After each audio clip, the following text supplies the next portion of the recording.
الحمد لله نحمده ونستعينه ونستغفره ونعوذ بالله من شرور أنفسنا ومن سيئات أعمالنا من يهده الله فلا مضل له وما يضلل فلا هادي له وأشهد أن لا إله إلا الله وأشهد أن محمدا عبده ورسوله وبعد. We begin by praising Allah.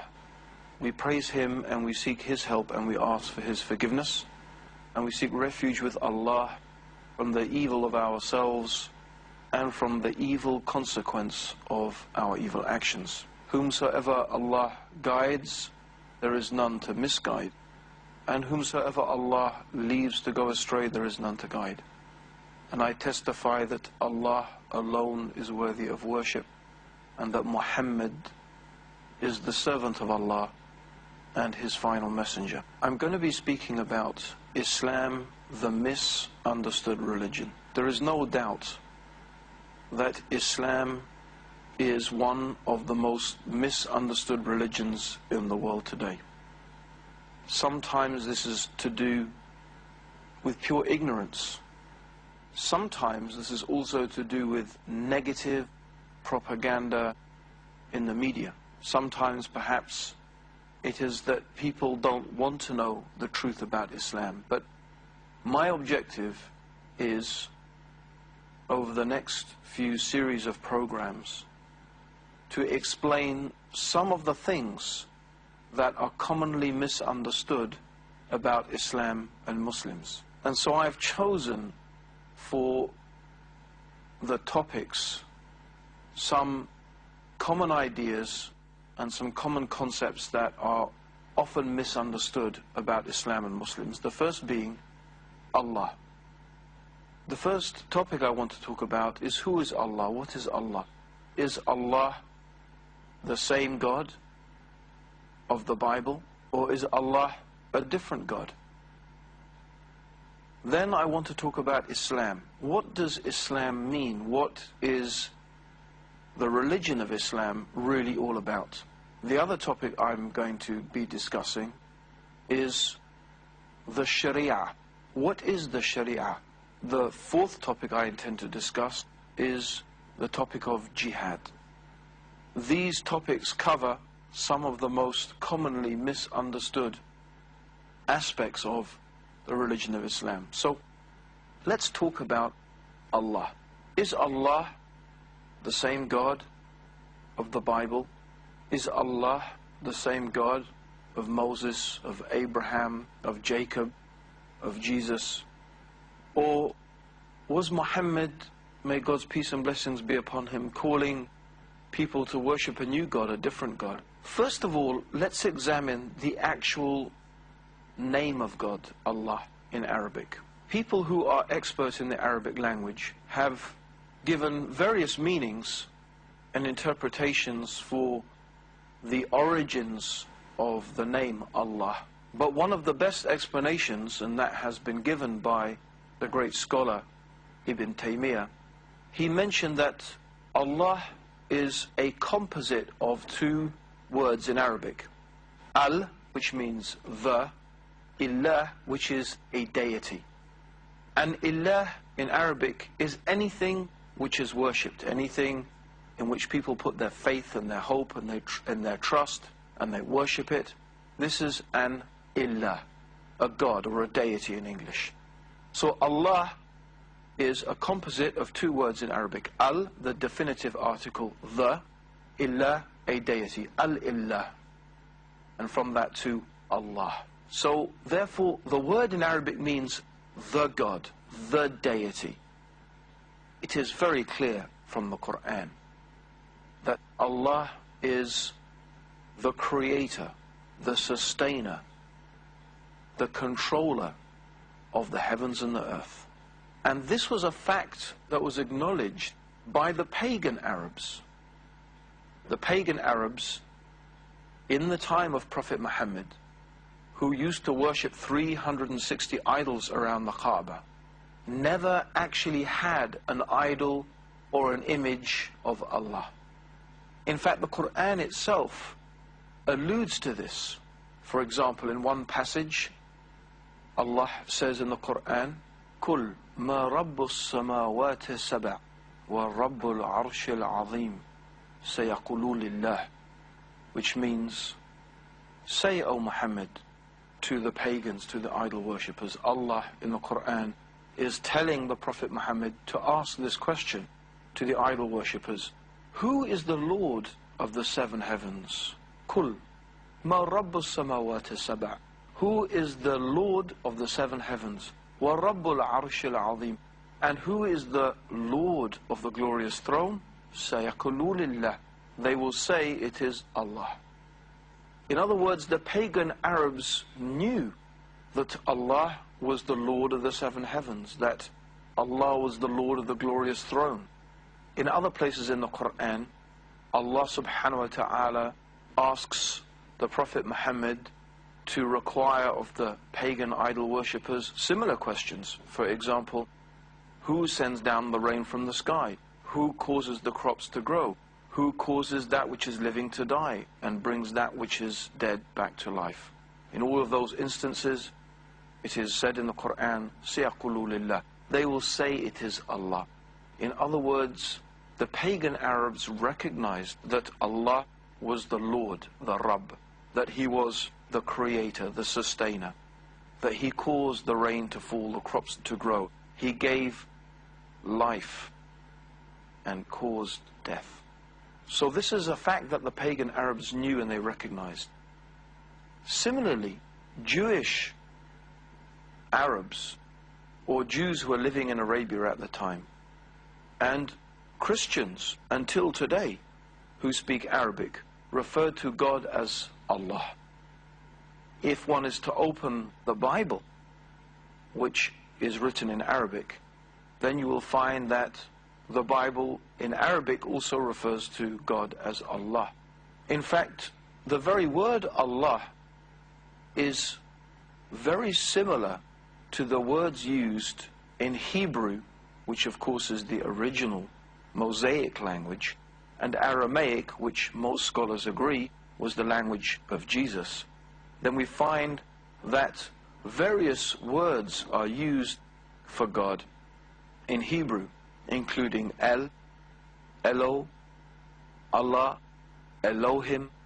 All of these bear a striking similarity to the Arabic word for the Creator, Allah. The Aramaic word for God is almost exactly similar to the Arabic. The Aramaic term, and this is the language that was supposed to, or scholars believe, that was used by Jesus, is Allah. Almost exactly the same as the Arabic term Allah. So this is not surprising, in fact, because both Hebrew and Aramaic are Semitic languages.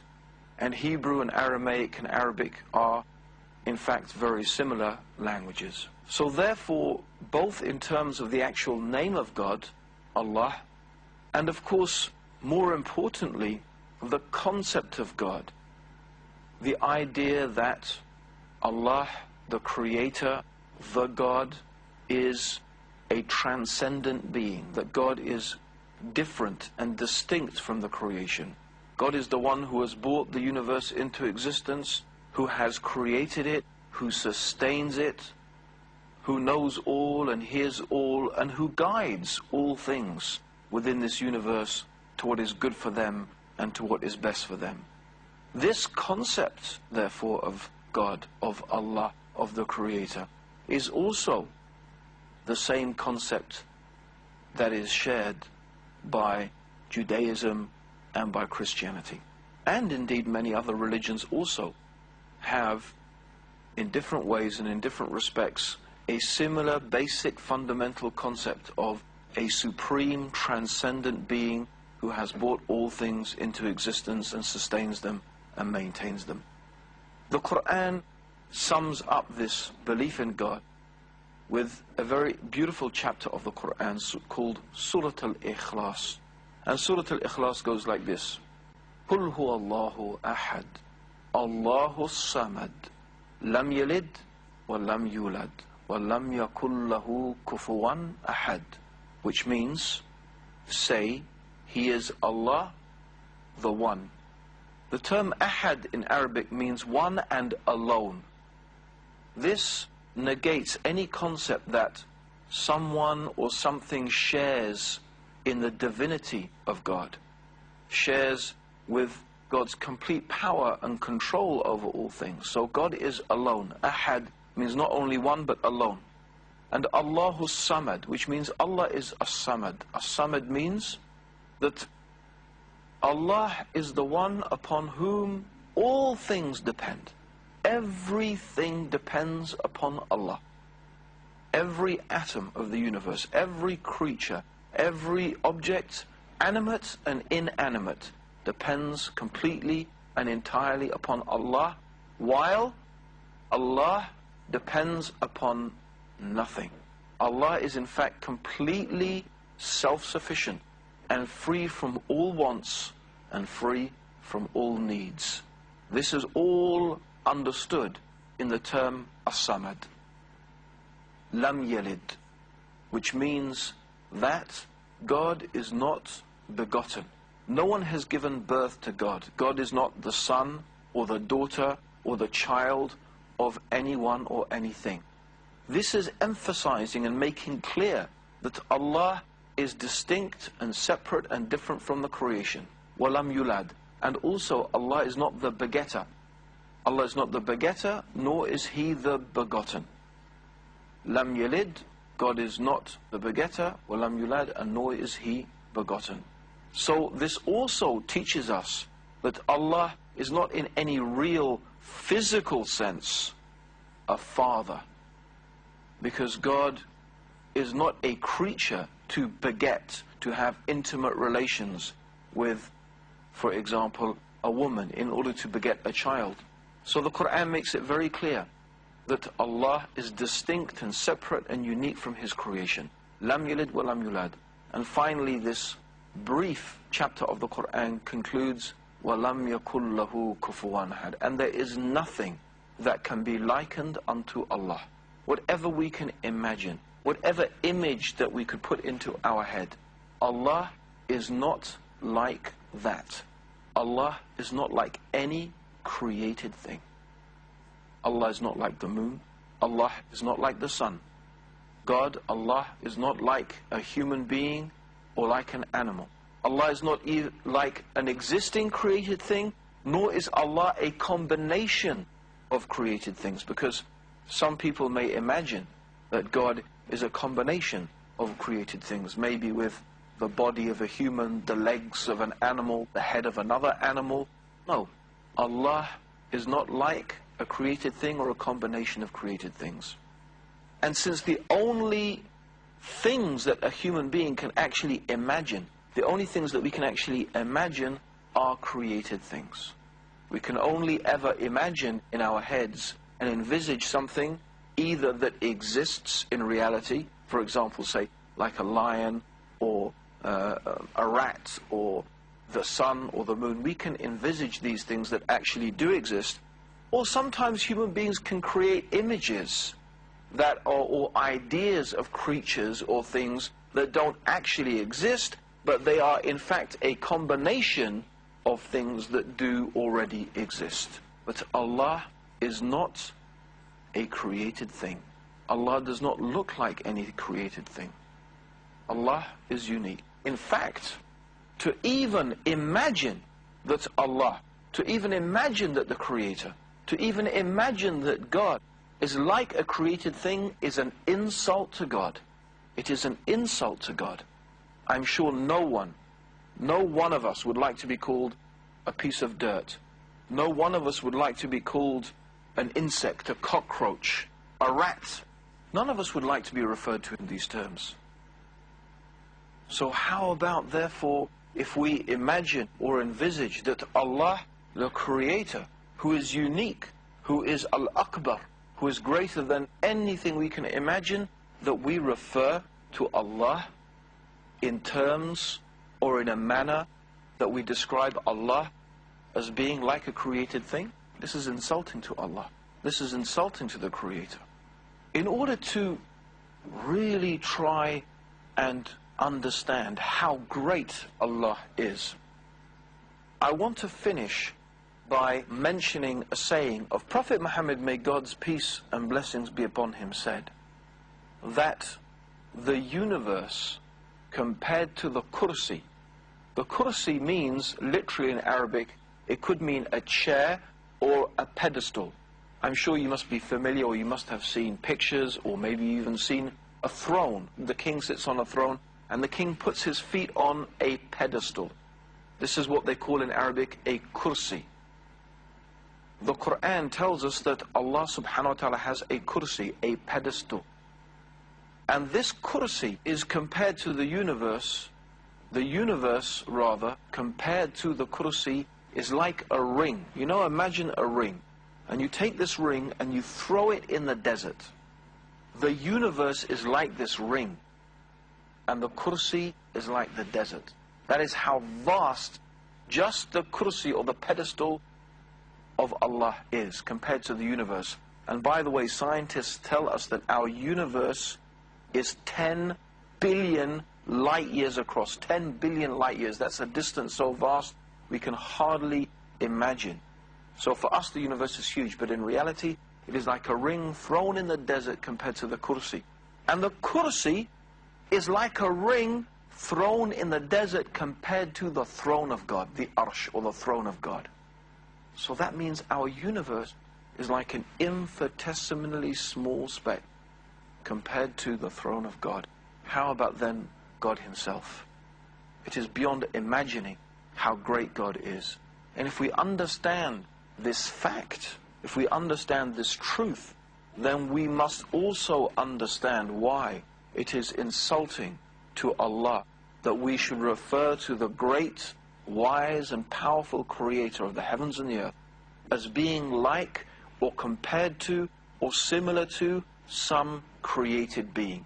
In fact, this is a crime that is so severe, it is a crime that is so terrible in the sight of Allah, that if a person dies and meets Allah on the day of judgment, which is the day when Allah will gather all human beings together, after all the human beings have died, God will recreate us and God will question us about all that we have done in this life. If a person has died imagining or believing or making some equals or partners or rivals with God, or imagining or believing that Allah is like something in this universe, or imagining that something in this universe is equal with Allah, they have made such a grave insult to Allah.